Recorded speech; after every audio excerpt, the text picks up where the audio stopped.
কেল্লা শহীদ আল্লাহর ওলি কল্লা কাইটে ফলাইছে কি লাগা, এই ঘটনা কইলে আরো বড় শুনবেন নি আপনারা।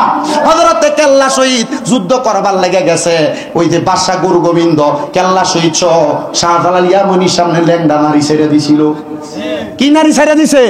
উলঙ্গ নারী ছেড়ে দিছে। এখন আল্লাহর ওলিরা তো উলঙ্গ নারী দূরের কথা, মহিলাদের সামনেও যাইতে চায় না, কথা কোন ঠিক কিনা? হযরতে কেল্লা শহীদের সামনে হযরতে শাহজালাল ইয়ামানি আছে, সবাই দাঁড়ানো, কেউ যুদ্ধ করতে সামনে যায় না, কারণ সামনে উলঙ্গ নারী 10 জন। হযরতে কেল্লা, ওনার নাম তো আসলে কেল্লা না, খোদার নাম হলো হযরতে আহমদ গেসুদারাস। নাম কি? আহমদ গেসুদারাস। ওনার নাম কেল্লা শহীদ কি লেগে হয়েছি, এতে করমপুর যায়, এখানে তো হযরত কেল্লা বাবার দেহ নাই, শুধু মাথাটা আছে।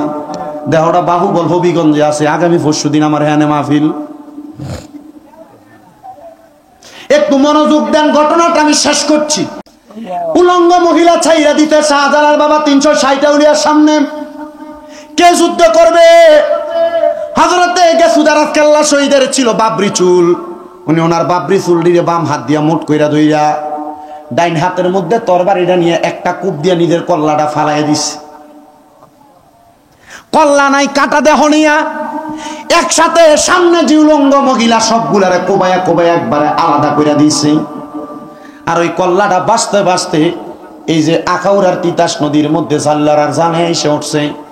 ওই জাল্লা ছিল হিন্দু, কিন্তু জাল্লা দেখতেছে যে কল্লাটা তার জালে উঠছে, কল্লাটার ভিতরে লা ইলাহা ইল্লাল্লাহ জিকির করতেছে। জাল্লা কয় যদি কাটা কল্লা জিকির করতে পারে, আমি জাল্লা ওই কল্লার লগে মুখটা মিলিয়ে ফেললাম, লা ইলাহা ইল্লাল্লাহু মুহাম্মাদুর রাসূলুল্লাহ সাল্লাল্লাহু আলাইহি ওয়াসাল্লাম। ওরে তিতাসে বাসিল রে কেল্লা, তিতাসে বাসিল ওরে জাল্লা গনের জালে উইটা, জাল্লা গনের জালে উইটা করমপুর আসিল রে, কি খেলা খেলাইলো খেলা রে। এমনে কইছে না মিয়া, কোন যে গান কয় এমনে কইছে না। এ জাল্লার বংশ, হিন্দুর বংশ, এখন কেল্লার মাজারের খাদেম বেড়া বালা ছিল। এ খাদেমরা খাবার দেওয়ার কারণে মাজারের আশেপাশে গান বাজনা হয়। এবার বলেন মাজারে যিনি আছে তিনি বন্ড না, যারা গান বাজনা করে তারা বন্ড? তাহলে মাজার কেন ভাঙতে যায়? ও মন্দির ফুইতাকেরা, আমার মনে একটা প্রশ্ন, গালি জোর দিতে পারতাম না, আত্মীয় বানাইছি। ও মন্দির ভালো জিনিস, মাজার কি লাগে ভাঙতে যায়? পরে বুঝলাম ওই মাজারের ভিতরে মনে হয় কোনো অপকর্ম হয়, গান বাজনা হয়, মাজারে হয় না, আশেপাশে হয়, এই জন্য তারা হামলা চালাইছে। আল্লাহ যেন এমন বাজে কাজ থেকে আমরা হেফাজত করে, জোরে কোন আমি। তো যেই কথার মধ্যে ছিলাম রে বাবা, ঝগড়া করে যে তারা কি ভালো মানুষ না মতখুর? ছাত্ররা কয় বদদুয়া দেন। ওয়াজের লাইনে আসেনি আপনারা? ওয়াজ মনে আসেনি আপনারা? একটু মনোযোগ দিয়ে শুনলেন, কারণ কাফাসতলা নতুন না, তো কাফাসতলা গেল 3 বার। আর যদি বক্তবিন্দুর মিলে টিলে হিসাব করেন তাহলে 8-9 বার হইব। ওয়াজ করে গেছি যে 2-1টা বক্ত হইছে না, মিলাদে আইসি তো। উনি ঝগড়া দেখলেন, ছাত্ররা কই হুজুর বদদুয়া দেন। আল্লাহর ওলির মন নরম, বদদুয়া দেয় না। আল্লাহর ওলি আল্লাহর কাছে দোয়া করে, হুজুর আবার বদদুয়া করে, আর তুলবো না, আল্লাহর কাছে কোন লাগবো না। হুজুর কয় আমিও দোয়া করি, তোমরাও দোয়া করো। মারহাবা, আমিও দোয়া করি, তোমরাও দোয়া করো। বদদুয়া দেয় না, কি করে শুনেন? হুজুর দোয়া করছে, আল্লাহ আল্লাহ ও আল্লাহ, যারা আমার চোখের সামনে মদ খাইয়া খাইয়া, নেশা কইরা কইরা, শরাব কইরা কইরা ঝগড়া করে, নাচ গান করে, আমোদ ফুর্তি করে, আল্লাহ তারা মারা যাওয়ার পরে তুমি তাদেরকে জান্নাতের ভিতরে আমোদ ফুর্তি করার তৌফিক দাও। ওমা, ছাত্ররা হুজুরে কইলাম বদদুয়া করেন, এটা কি কইল? হুজুর দোয়া করে, আল্লাহ তারা মদ খাইয়া, নেশা কইরা, তারা আমোদ ফুর্তি করে দুনিয়ায়, আল্লাহ তুমি তারারে সেই তৌফিক দাও, তারা যেন মরার পরে জান্নাতে আমোদ ফুর্তি করতে পারে। ছাত্র একটা চাইতে গেছে, হুজুর কিসে? হুজুর আপনার বেশি বদদুয়া করার লাগিয়া এরা যেন ধ্বংস হয়। হুজুর আমি তো দোয়া করছি, তুমি যেটা কইছ তারা দুনিয়ার যেমন আমোদ ফুর্তি করে, কবরে যেন আমোদ ফুর্তি করতে পারে। হুজুর এটা তো এমন দোয়া না, কয়েকটু অপেক্ষা করো, ইন্নাল্লাহা মাআস সাবিরিন, নিশ্চয় ধৈর্য ধারণকারীর সাথে আছে একজন। জবান বন্ধ নাই, জবান যদি থাকে জোরে বলবেন, না থাকলে আল্লাহ বোবা বানাইবো। জোরে বলেন, ধৈর্য ধারণকারীর সাথে একজন আছে, তিনি কে? জবান না খুলে বলেন, তিনি কে? আব্বা ধৈর্য ধরো, দোয়াটা করে পিছনের দিকে ফিরতে দেরি, তাকাইয়া দেখে নেশাখোর মদখোর যা আসিল একটা দৌড় দিয়া হযরতে আব্দুল্লাহ মারুফ কারকির ফাউডির ভিতরে আমজা কইরা ধরছে। ডাক দিয়া কয়, হুজুর ও হুজুর, মাফ চাই আপনার কাছে, আমরা আপনারে চিনতাম পারি নাই। হুজুর আপনি যে এত বড় আল্লাহর ওলি, এ পাগল বুঝলি কেমনে নেশা না করছ? হুজুর মনে রাখেন গো হুজুর, নেশা করার কারণে যদি আমি সেন্সলেস হইয়া মাতালের মতো গান বাজনা মত ফুর্তি করছি, হুজুর আপনি যখন আল্লাহর কাছে মুনাজাত করে দোয়া করছেন, আমি মুনাজাত করে দোয়া করার পরে আমি একা না, আমার সাথে যারা আছে সবাই মাথাটা চক্কর দিয়া মাটিত পড়ে গেছি। মাটিত পড়ার পরে কে জানি একজন আইসা কইছে, এরে আল্লাহর বান্দা নেশাখোরের দল, এ নেশাখোরের দল, যদি তোমরার কপালে হেদায়েত আনতে চাও, যদি আমার আল্লাহর কাছে মাফ চাইতে চাও, তোমরা সামনে দিয়া কিছুক্ষণ আগে এমন একটাই আল্লাহর খাস বান্দা গেছে, ওনার ফাউডার ভিতরে ধরে আল্লাহর কাছে ক্ষমা প্রার্থনা করো, দেখবারে আমার আল্লাহ ওনার উসিলায় তোমরারে মাফ করে দিব। অন্যথা জীবন যাইব রে, আল্লাহর কাছে মাফ চাওয়ার সুযোগ পাবি না। ডাক দিয়া কয়, হুজুর এই মুহূর্তে তওবা করে দেন। কাপাসতলার কত মানুষ জৈনপুরের পিসাব হুজুরের মুরিদ, কাপাসতলার কত মানুষ পুরপুরার পিসাবের মুরিদ, কাপাসতলার কত মানুষ কালিয়াপুরের মুরিদ, কাপাসতলার কত মানুষ আবেদ সালমাদানির দরবারের মুরিদ, কাপাসতলার কত মানুষ শাহপুর দরবারের মুরিদ, সরসিনা দরবারের মুরিদ, কাপাসতলার কত মানুষ কত বড় বড় অলিরার মুরিদ। ও কাপাসতলার মানুষ এমনে মুরিদ হইছ না, তোমরা জানো আল্লাহর ওলিদের হাতে হাত রাইখা তওবা করলে আল্লাহ তওবা কবুল করে। আল্লাহর ওলিদের হাতে হাত রাইখা জীবন পরিবর্তন করতে চাইলে আল্লাহ জীবন পরিবর্তন কইরা দেয়।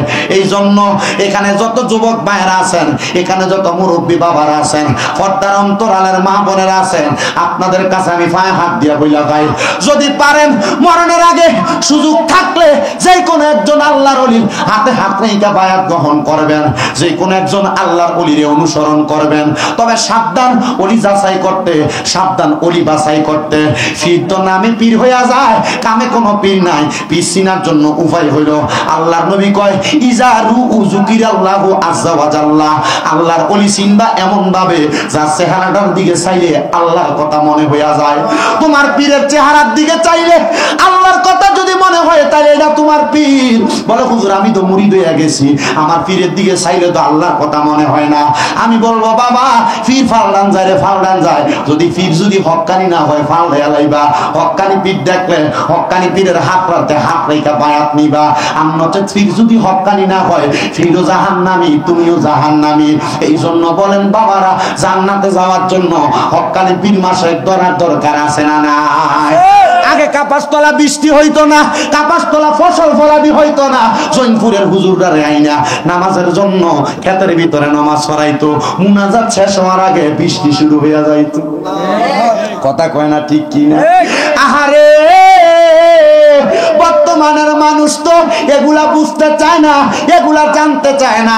আগের যুগের আউলিয়া কেরামের ইতিহাস গুলা ঘাটতে চায় না।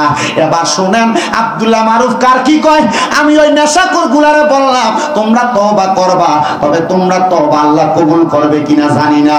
তোমার সম্পদ আসেনি, তোমার ইনকাম আসেনি, ডাক দিয়া কয় আমার আব্বা আমার অনেক সম্পদ দিয়া গেছে। যারে বাবা যদি হেদায়েত হইতে চাস, আব্বা আমার সম্পদের জায়গাটার মধ্যে সুন্দর করে একটা জান্নাত জান্নাতের বাগান বানা। হুজুর জান্নাত তো জানি 8টা, তাহলে বাড়িতে জান্নাত বানাম কেমনে?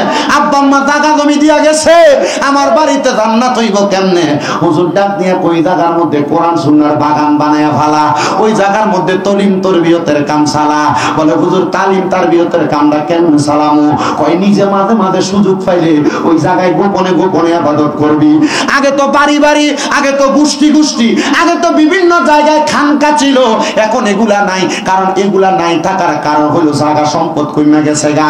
খানকার মূল উদ্দেশ্য খানা খাওয়া না, খানকার মূল উদ্দেশ্য হইল গোপনে ইবাদত করার জায়গা। জোরে জোরে বলবেন না সুবহানাল্লাহ। মসজিদের যেমন দরকার রে বাবা, খানকার এমন দরকার। বিল্ডিং যে বানাইলা, সুন্দর একটা ওয়াশরুম বানাইলা, আবার যদি তুমি অসুস্থ হইয়া দাও নিচে বসতে পারবা না, ইংলিশ টয়লেট লাগাইলা, ইংলিশ কমোড লাগাইলা। ঘর যে বানাইলা, ঘরের সিঁড়ির নিচে কত সুন্দর তুমি একটা সুইমিং পুল বানাইছো। ঘর যে বানাইছো, ঘরের ছাদের মধ্যে রেস্ট করার জন্য একটা মেহমানখানা বানাইছো। ঘর যে বানাইছো, ড্রয়িং রুম বানাইছো, ডাইনিং রুম বানাইছো। ঘর যে বানাইছো, তুমি থাকার জায়গা বানাইছো, ফুতে থাকার জায়গা বানাইছো, মা থাকার জায়গা বানাইছো। কই একা একা ইবাদত করার জন্য তোমার ঘরের একটা কোণার ভিতরে একটা আলাদা নামাজের রুম বানাইছো না?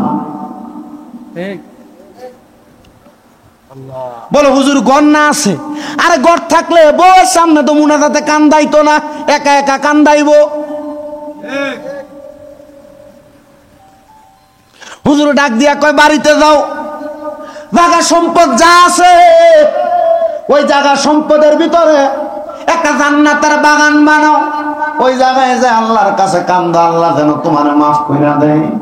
পাগলা কয় আমি আবার জায়গা সম্পত্তির, আমার মা বাবা মারে যত সম্পদ দিয়া গেছি, আমি বাড়িতে যাইয়া একটা দাঁড়া নিয়া আমার যত জায়গা সম্পদ সবগুলার একটা ব্যারিকেড দিয়া দাগ দিছি। দাগ দিয়া কইলাম সব পুরাটা আমার জান্নাতের বাগান। আমি যখন যে জায়গায় সুযোগ পাই ওই জায়গার মধ্যে ইবাদত করব। ওই নেশাখোর ব্যক্তিরা কয় আমি একটানা শুরু করলাম, আমার জায়গার প্রত্যেকটা জায়গায় জায়গায় নামাজের মুসল্লাটা বিছাইয়া আমি 2 রাকাত করে করে নামাজ পড়ছি। এবার আমার বয়স যখন বাড়ি হয়ে গেছে, আমি তো নেশার জ্বালায় বিয়েও করি নাই। নেশাখোররা দেখবেন নেশা করতে করতে মাঝে মাঝে বউরও ছেড়ে দেয়। কথা কয় না কেন? বাবারা আমার মনোযোগ দেন। উনি বলে আমার ঘরের সব জায়গা, বাড়ির সব জায়গায় আমি ইবাদত করলাম, কিন্তু আমার বয়স যখন বাড়ি হইয়া যায়, একদিন আমি আব্দুল্লাহ মারুফ কারকির কাছে যায় কইছি হুজুর আমি যদি মইরা যাই, আমার যে জায়গাটা আপনি দেখতেছেন এই জায়গাটারে আপনি একটা দিনের মার্কাজ বানিয়ে দিয়েন। কি বানাইয়া দিয়েন? হুজুর আমার জন্য একটা দিনের মার্কাজ বানাইয়া দিয়েন, এই জায়গার মধ্যে মানুষ যেন ইবাদত কইরা আমার জন্য দোয়া করে। ও বন্ধুরে, এই লোক যখন মারা গেছে, মারা যাওয়ার পরে আব্দুল্লাহ মারুফ কারকি কয় আমার মাদ্রাসার মধ্যে ছাত্র সংকুলান হওয়ার কারণে, আমার জায়গা সংকুলান হওয়ার কারণে, ছাত্র অধিক হওয়ার কারণে আমি পড়াইতে পারতেছি না। আমি আবার ওই মদখোর নেশাখোর ব্যক্তি যে কালিমা পয়রা মুসলমান হইছে রে মুসলমান, আমি ওই জায়গার মধ্যে একটা দিনের মার্কাজ বানাইছি। আল্লাহর কাছে দোয়া করছি, আল্লাহ যে ব্যক্তি মরার আগে এই জায়গাটা দিয়া গেছে, আল্লাহ তুমি তার কবরটারে জান্নাত বানাইও। আমি আব্দুল্লাহ মারুফ কারকি ওই দিন রাতটা স্বপ্ন দেখছি রে, ওই ব্যক্তি জান্নাতের মধ্যে ঘুরতাছে। একটা বার চিন্তা করো না ও মুরব্বী বাবারা, যুবক নওজোয়ান ভাইরা।